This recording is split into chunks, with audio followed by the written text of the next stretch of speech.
শিক্ষার্থীরা কেমন আছো? আশা করি সবাই ভালো আছো। আজকে তোমাদের যে বিষয় আলোচনা করব নবম দশম শ্রেণীর বা অন্যান্য উপর ক্লাসেও আছে, এইচএসসিতেও আছে, জীববিজ্ঞানের একটা অংশ। 1 নম্বরে জিন সম্পর্কে আলোচনা, 2 নম্বরে অ্যালিল, 3 নম্বরে ফিনোটাইপ, 4 নম্বরে জৈব অণু, 5 নম্বরে NCHOPS, আর অটোজোম আর মনোস্যাকারাইড। এই কয়েকটা বিষয় দেখো। জিন কাকে বলবো? ডিঅক্সিরাইবো যে নিউক্লিক অ্যাসিড, RNA DNA আছে, তো ডিঅক্সিরাইবো নিউক্লিক অ্যাসিড, এই নিউক্লিক অ্যাসিডের এক অণু প্রোটিন সংশ্লেষণ করে যতটুকু ক্ষমতা, এক অণু প্রোটিন সংশ্লেষণের মাধ্যমে জীবের বংশগতির অর্থাৎ এক প্রজন্ম থেকে আর এক প্রজন্ম ধারাবাহিকভাবে যে নিয়ে যায় বৈশিষ্ট্য যা বহন করে, সেটাকে আমরা জিন বলবো। এটা অর্থাৎ জিন হচ্ছে কি, যে বংশগতির ধারক আর বাহক হিসেবে কাজ করে। বাপের যদি দেখা যাচ্ছে কান খাড়া, ছেলেরও হতে পারে। মায়ের যদি দেখা যায় নাক বুচি, তাহলে মেয়েরও হতে পারে। এরকম যে বংশগতির যে ধারাবাহিকতা, হ্যাঁ, সেটা নিয়ে যায় কিসের? জিনে। অর্থাৎ বংশগতির মৌলিক আর কার্যকরী একক যা জীবের বৈশিষ্ট্যের ধারক আর বাহক। বাপ মায়ের, দাদা দাদি, নানা নানি যে বৈশিষ্ট্যগুলো ছিল, সেই বৈশিষ্ট্যগুলো তাদের মধ্যে যাবে, যেটা নিয়ে যাবে সেটা হচ্ছে জিনের কাজ। জিনই নিয়ে যায় এগুলো। তারপরে অ্যালিল কি? ক্রোমোজোমের একটা নির্দিষ্ট স্থানের অবস্থিত জীবের বৈশিষ্ট্য নিয়ন্ত্রণকারী এক জোড়ার একটাকে অপরটার অ্যালিল বলবো। অ্যালিল মানে মোট কথা যে এক জোড়া জিন বলতে পারবো আমরা। যেমন এক জোড়া যে বৈশিষ্ট্য, একটা কথার কথা, যেমন এখানে লম্বা গাছ আর খাটো গাছ যদি ক্রস ঘটায়, তাহলে লম্বা গাছের টি, খাটো গাছের টি, এই যে এক জোড়ার একটাকে আমরা বলবো অ্যালিল। এটাকে আমরা বলবো, ওইটার আবার অ্যালিল বলবো এটাকে। আবার যদি আমরা লম্বা লম্বা গাছ ধরি, একটা মটরশুটির গাছ লম্বা নিলাম আর একটা মটরশুটির গাছ খাটো নিলাম, তাহলে এটা যদি একটা মটরশুটি লম্বা আর একটা লম্বা, দুইটা যদি লম্বা লম্বা ক্রস ঘটাই আমরা, তাহলে সেটাকে একটাকে আমরা অপরটার অ্যালিল বলবো। এটাকে আমি এই টি এর ওই অ্যালিল বলবো, আবার এইটাকে বলবো এইটার অ্যালিল। অর্থাৎ একক যেটা সেটাই হবে অ্যালিল। এখন এই ক্ষেত্রে একটা জিন আসে মাতার থেকে, একটা জিন আসে পিতার থেকে। দুইটা বৈশিষ্ট্য, একটা মাতার থেকে আসবে, একটা পিতার থেকে, দুইটা মিলে একটা অ্যালিল গঠিত হয়। ভিন্ন ধর্মী হতে পারে, আবার একক রকম হতে পারে। দুইটা বড় বড় উদ্ভিদের মধ্যে ক্রস ঘটালাম, বড় হাতের টি, বড় হাতের টি, টি টি, সেটা হবে একরকম। আবার দেখা যাচ্ছে ছোট হাতের টি, ছোট হাতের টি, মানে দুইটাই খাটো খাটো গাছের ক্রস ঘটালাম, তখন সেটার এটা অ্যালিল হচ্ছে এইটি এর, আর এইটি হচ্ছে এইটি এর অ্যালিল। একটা অ্যালিল বলতে এক জোড়ার একটা, এটি। আচ্ছা, এর পরের অংশ কি আছে? এর পরের অংশ আছে হচ্ছে ফিনোটাইপ। ফিনোটাইপটা কি? ফিনোটাইপ হচ্ছে যে কোনো বৈশিষ্ট্য যেটা বাহিরে আমরা দেখতে পাই, সেটা হচ্ছে ফিনোটাইপ। কোনো বৈশিষ্ট্য যখন আমরা দেখতে পাই, কোনো জীবের দৃশ্যমান যে বৈশিষ্ট্যগুলো আমরা বাইরে দেখতে পাই, খাটো খাটো কি লম্বা লম্বা, হ্যাঁ, কিংবা দেখা যাচ্ছে একটা সবুজের সাথে একটা হয়তো হলুদের ক্রস ঘটালাম, এরকম আমরা সবুজ হলুদ এগুলা দেখতে পাই বাহ্যিক বৈশিষ্ট্য। আবার খাটো গাছ লম্বা গাছ, কিংবা খাটো মানুষ লম্বা মানুষ, কিংবা দেখা যাচ্ছে বড় প্রাণী ছোট প্রাণী, একই গোত্রের হয়তো বড় প্রাণী ছোট প্রাণী, এরকম যে ক্রস গুলা ঘটাচ্ছে, এই ক্রস ঘটালে আমরা বাহিরে যে বৈশিষ্ট্যগুলো দেখতে পাচ্ছি সেটাকে আমরা ফিনোটাইপ বলবো। তারপরে ফিনোটাইপের পর আর একটা কি, এবার জৈব অণু। জৈব অণুটা কি? একটা জীব গঠন হয় যে অণু দ্বারা, যেমন অ্যামাইনো অ্যাসিড দিয়ে, নিউক্লিক অ্যাসিড দিয়ে, ডিএনএ, RNA এগুলা দিয়ে।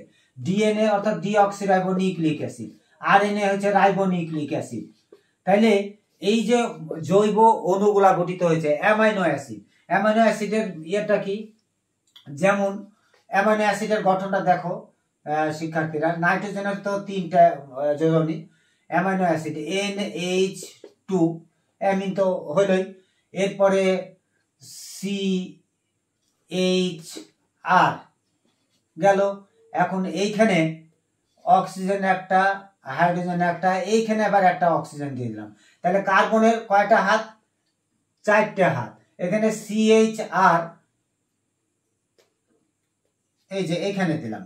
এখন CHR, এখন এই 1 2 3 4, এখানে এই অক্সিজেনের কয়টা? 2টে। এই অক্সিজেনের কয়টা? 2টে। এই নাইট্রোজেনের কয়টা? 1 2 3। তাহলে এই পুরোটা, এটা তো হচ্ছে কার্বক্সিলিক, এইটা হচ্ছে কার্বক্সিলিক, অর্থাৎ C ডবল হয়েছে, এটা কি? কার্বক্সিল। কার্বক্সিল। আর এই যে এইটা হচ্ছে অ্যামোনিয়া বা অ্যামিন, যেটাকে বলবো অ্যামিন বা অ্যামোনিয়া। অ্যামোনিয়া হয়নি, NH3 অ্যামোনিয়া, আর NH4 হচ্ছে অ্যামোনিয়াম, আর এটা হচ্ছে অ্যামিন বলবো। তো এই টোটাল মিলে অ্যামাইনো অ্যাসিড। তো এই অ্যামাইনো অ্যাসিড এটা একটা জৈব অণু। কি কি দিয়ে তৈরি ছিল অ্যামাইনো অ্যাসিড? এখানে কার্বন দেখলাম, হাইড্রোজেন দেখলাম, তাই না, অক্সিজেন দেখলাম, এগুলা।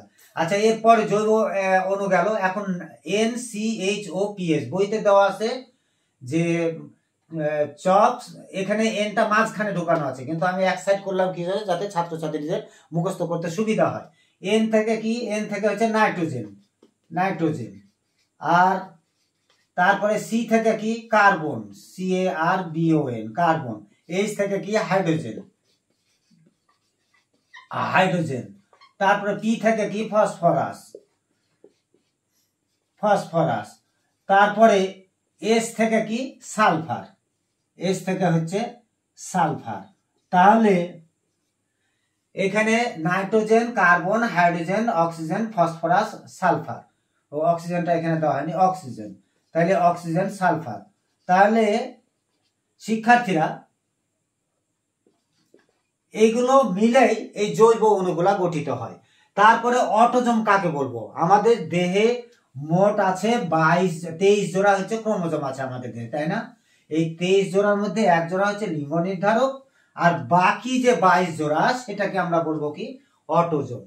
তাইলে বাকি 22 জোড়া মানে আমাদের চোখ গঠন করছে, কান গঠন করছে, তারপরে বিভিন্ন অঙ্গ প্রত্যঙ্গ যে গঠন করছে, এই অঙ্গ প্রত্যঙ্গ গঠনকারী মোট 22 জোড়া আছে, সেটাকে আমরা কি বলবো? অটোজোম বলবো। আর মনোস্যাকারাইড কাকে বলবো? মনোস্যাকারাইড হচ্ছে CnH2nOn। এখানে এই কার্বন আছে, হাইড্রোজেন আছে, অক্সিজেন আছে। এই যে সরল সংকেতটা দিলাম, এখানে n এর মান 3 থেকে 10 পর্যন্ত যদি থাকে, অর্থাৎ কার্বন ধরে নিলাম C6H12O6, এখানে তাহলে কার্বন কয়টা? 6টা, অর্থাৎ n এর মান 6। n এর মান যদি 3 থেকে 10 পর্যন্ত থাকে, এরা সাধারণত সরল শর্করা জাতীয়। তো এদেরকে আমরা বলবো কি? এদেরকে আমরা বলবো মনোস্যাকারাইড। এদের একটু মিষ্টি স্বাদ আছে, আর এরা পানিতে আবার দ্রবণীয়, এই জন্য এদেরকে আমরা মনোস্যাকারাইড বলবো। ঠিক আছে? মনোস্যাকারাইডের যে বৈশিষ্ট্যগুলো এদের মধ্যে আছে, অর্থাৎ 3 থেকে কি 10 পর্যন্ত যেগুলো কার্বন সংখ্যা।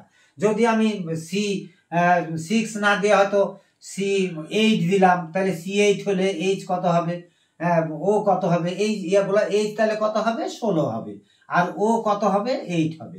অর্থাৎ 3 থেকে কত পর্যন্ত? 10 পর্যন্ত যে সমস্ত মানে কার্বন সংখ্যা 3 থেকে 10 পর্যন্ত যেগুলো আছে, এগুলাই হচ্ছে মনোস্যাকারাইড জাতীয়।